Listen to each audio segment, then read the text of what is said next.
The Grand Meridian Hotel stood like a monument to luxury in the center of the city, its glass facade catching the afternoon sun and scattering light across the polished driveway.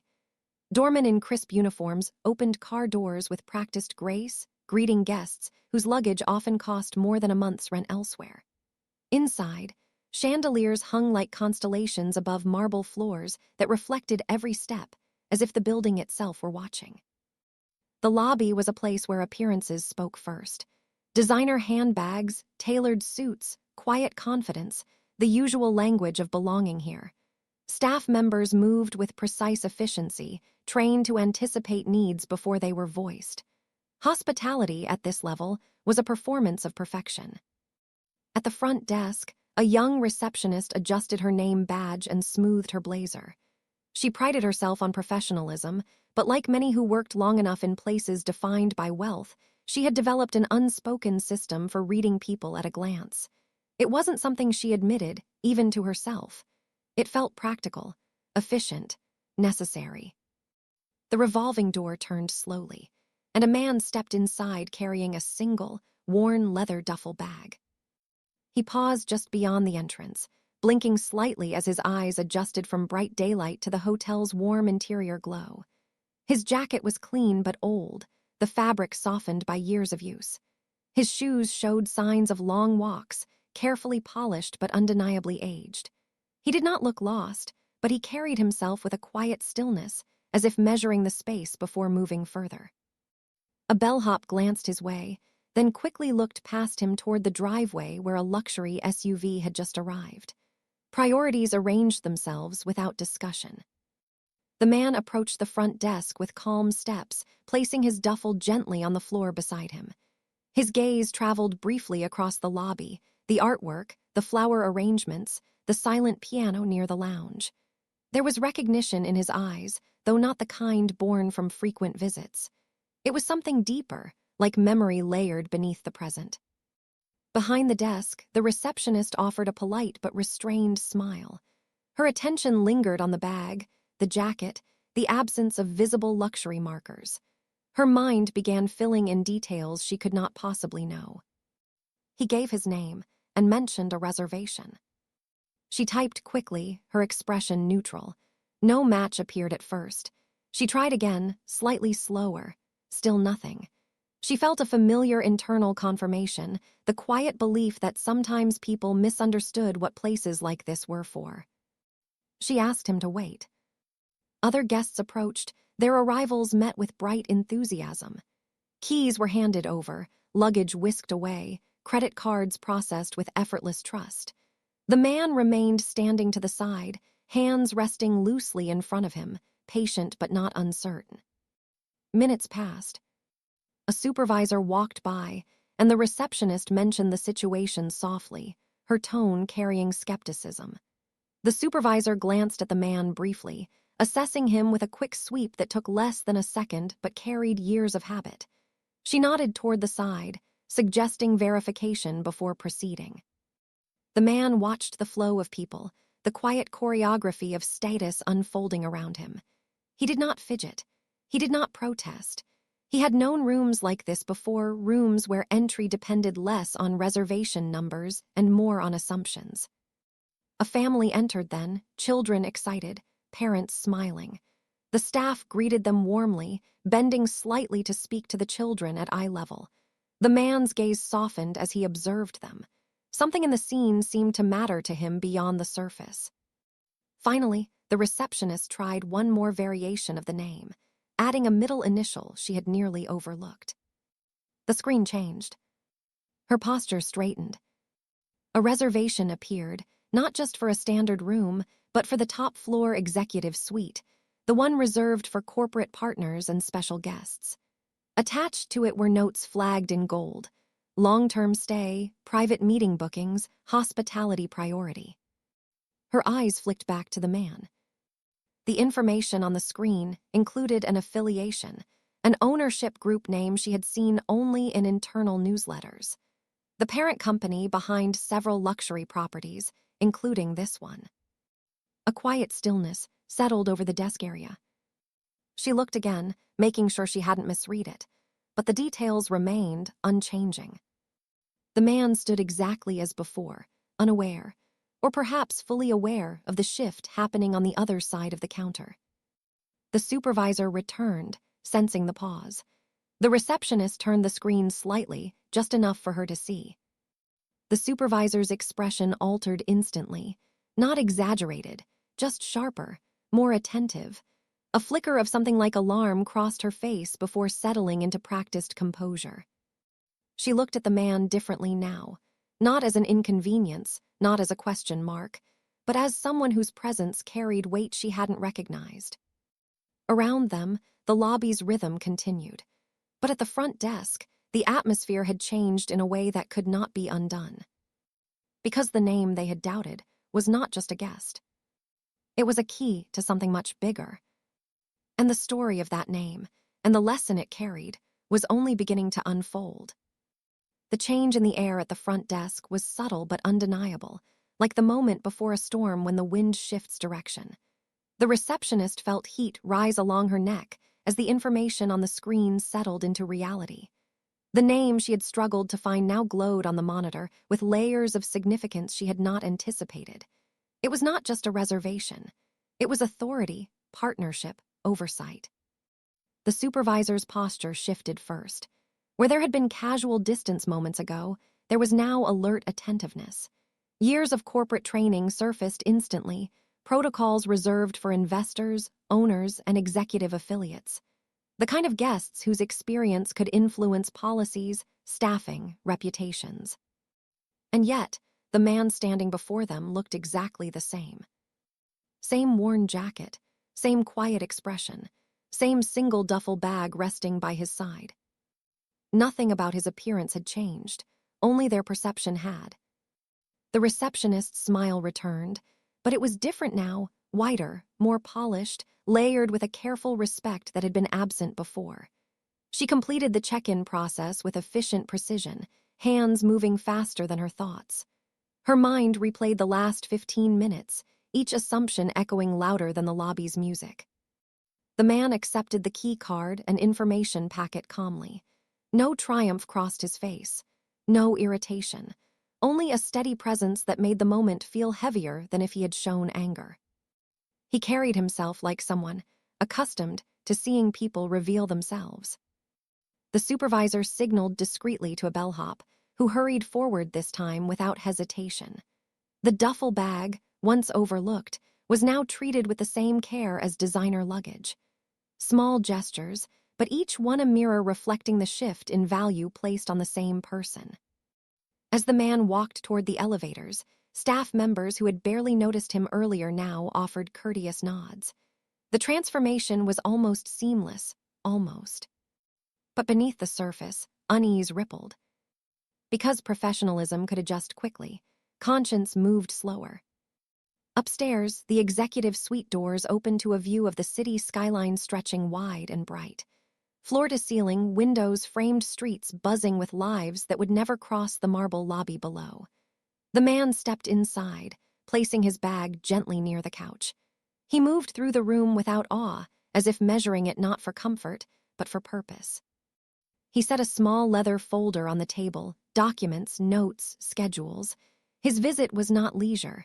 It was part of a quiet evaluation tour across multiple properties. A program designed to assess not financial performance, but culture, respect, human treatment. Years earlier, he had begun his career not in boardrooms, but in service roles that required invisibility. He had learned how quickly dignity could vanish when uniforms replaced suits, when effort went unnoticed because it arrived without status. Now, as a stakeholder in the company's expansion, he carried a different responsibility. Ensuring growth did not erase humanity. Back in the lobby, the receptionist replayed the moment again. The laugh she almost gave, the extra weight she imposed, the glance she shared with her supervisor. None of it had broken rules, but it had revealed something rules did not address.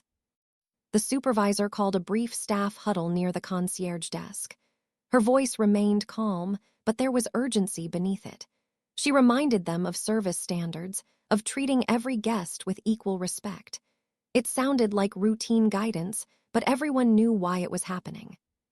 Some nodded, others avoided eye contact. Recognition passed quietly between them, how easy it was to let assumptions guide reactions, how thin the line was between professionalism and prejudice. Throughout the afternoon, the hotel operated smoothly. Guests arrived, rooms were cleaned, meals prepared. But an undercurrent remained. Staff members found themselves more attentive, more deliberate in their greetings. A doorman held the door longer for a delivery driver.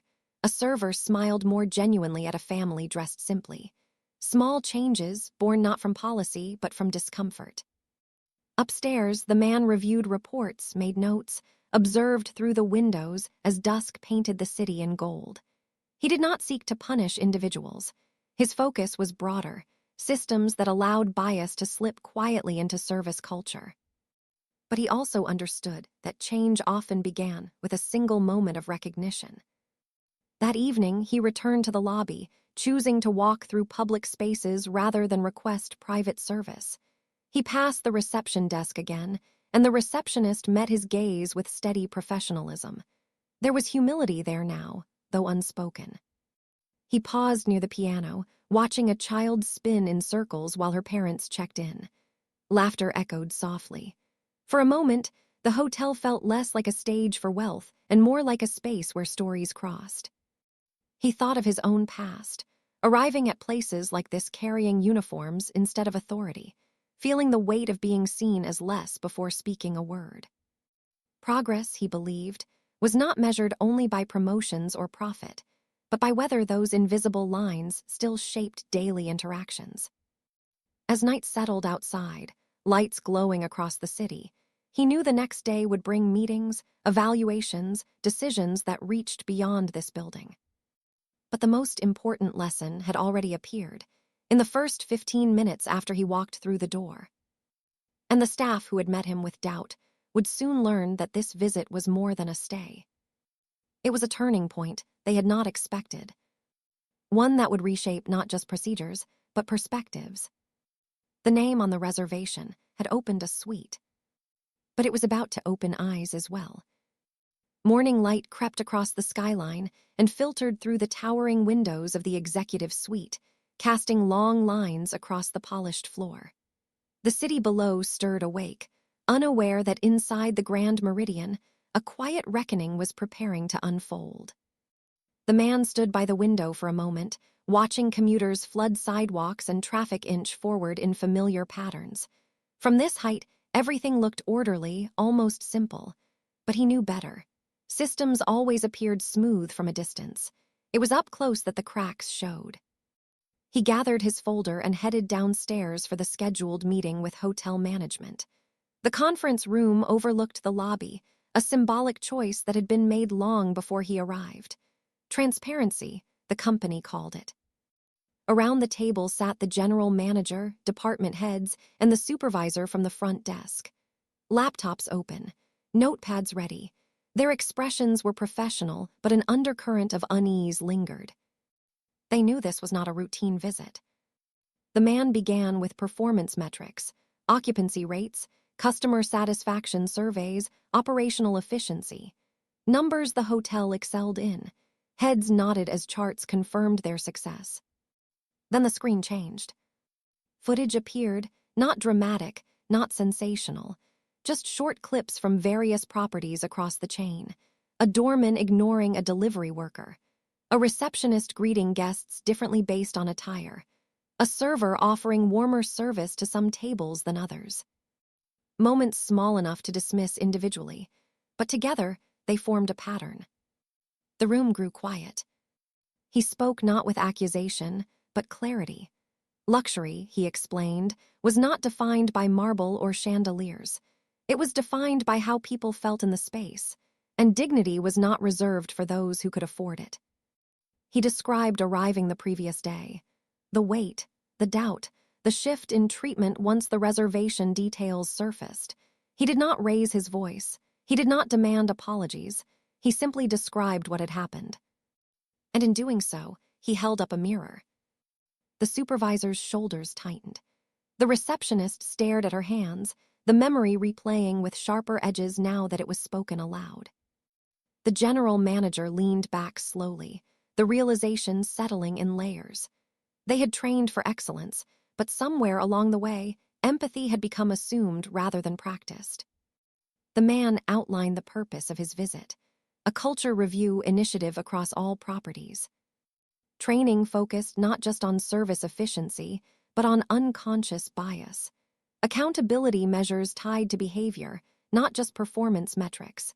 Leadership modeling the standards expected at every level. Because culture, he emphasized, did not live in manuals. It lived in moments. Downstairs, the lobby hummed with routine activity. Guests checked out, luggage rolled across floors, coffee cups clinked softly in the lounge. Most staff were unaware of the meeting above them, but they felt something shifting, like pressure building before a change in weather. When the meeting ended, no one rushed out. The silence lingered, not heavy with fear but with reflection. They had not been attacked. They had been seen. And being seen truthfully was uncomfortable. The supervisor returned to her desk with a different posture, not defensive, but resolved. She gathered her team for a short briefing. Her tone held honesty now.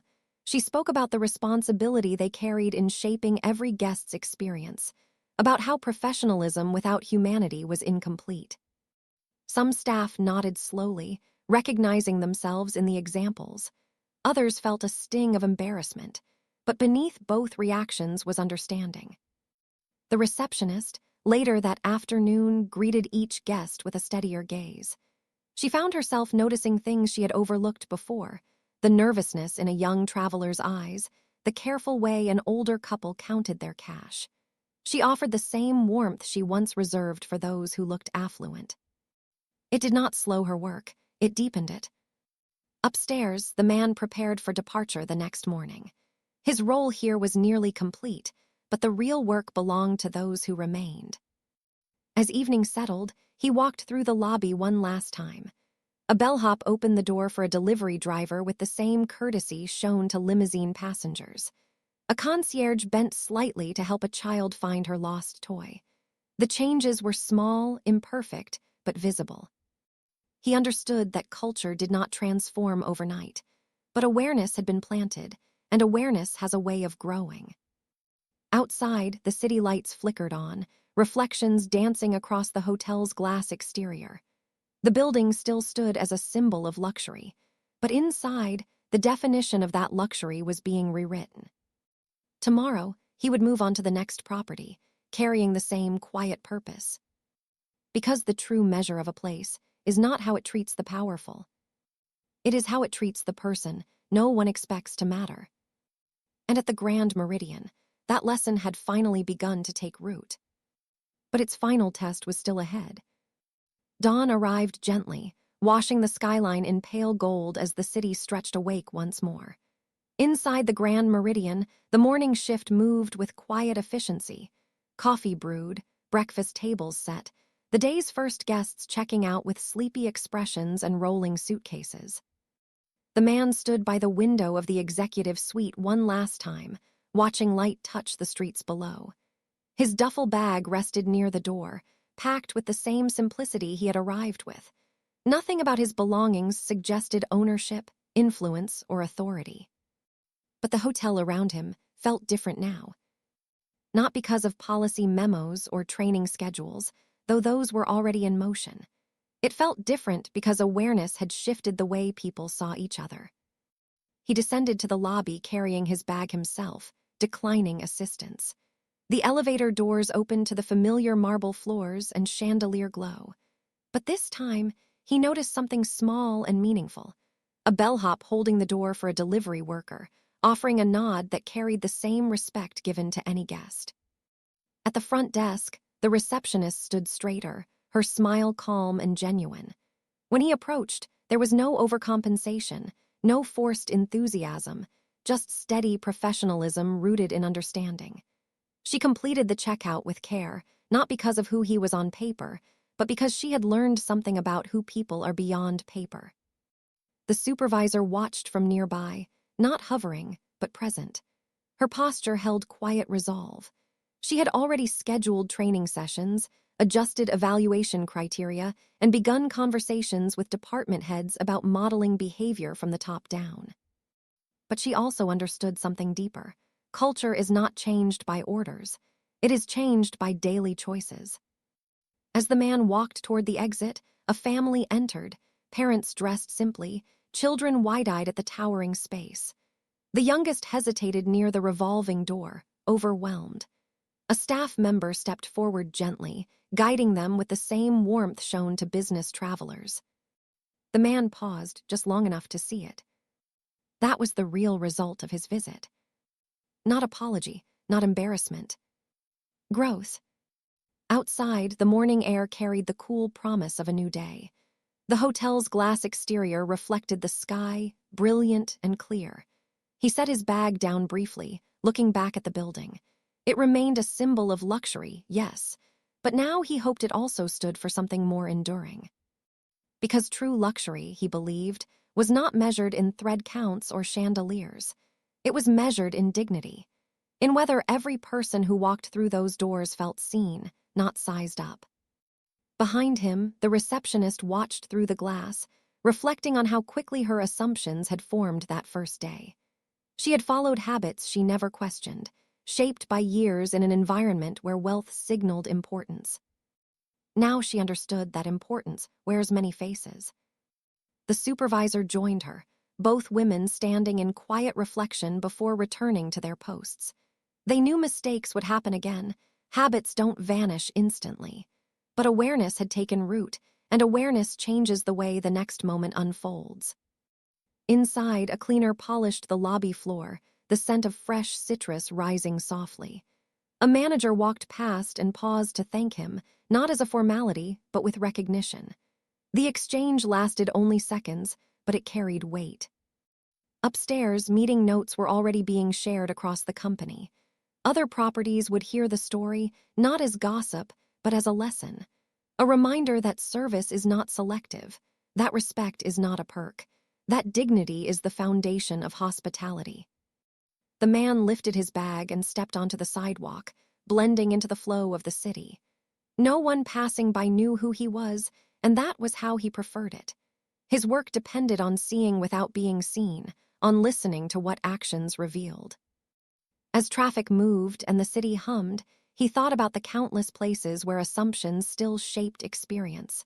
The work was far from over, but change rarely begins with grand gestures. It begins with moments that hold up a mirror. Back in the lobby, life continued, guests arriving, phones ringing, footsteps echoing across marble. But beneath the surface, something had shifted. Staff members looked twice before deciding what they thought of someone. Smiles reached eyes more often. Small courtesies extended further. The hotel still shone under its chandeliers. But now, so did the people within it. And the lesson that began with a doubted reservation name ended with a truth that would outlast any stay. A place is only as great as the respect it gives when no one is watching.